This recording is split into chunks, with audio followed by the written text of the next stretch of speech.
In the 1960s, we realized that outer space was a great frontier. A final frontier. At the same time, we realized that inner space was a great frontier.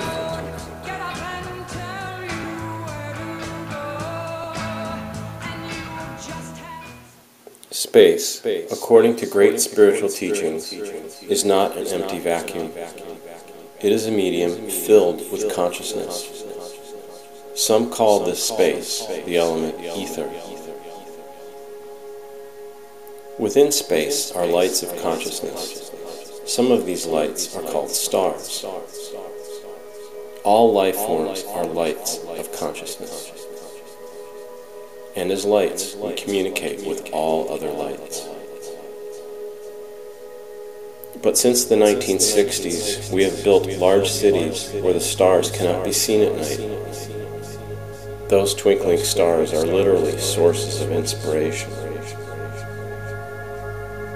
Whether or not you can see the night sky is a sign as to whether or not you are an advanced civilization or just a materialistic society. Since the 1960s, we have also cut ourselves off from anything that would allow us to explore our inner space, as if materialistic science can tell us everything we need to know.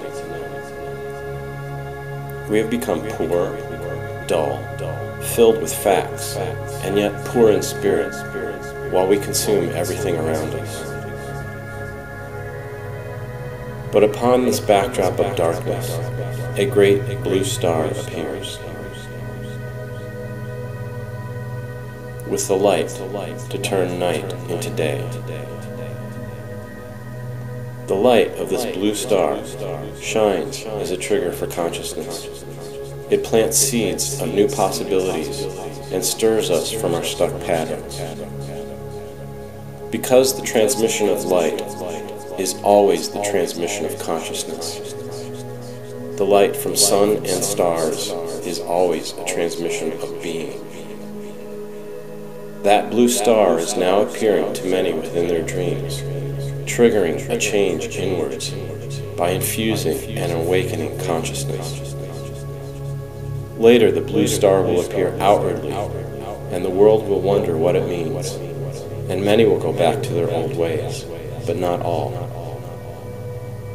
The light from that blue star will shine brightly and then subside, and as it dims, a halo of light and auroras will cross over the globe. And then the sound of thunders will come, and the earth will shake from this earthquake of light as it changes consciousness. Because we are part of all that is, and the blue star is a part of ourselves, waking ourselves from our slumber. And as we stir, the earth will shudder. The time of darkness has passed, and this blue star appears to ignite a civilization of light and love and truth.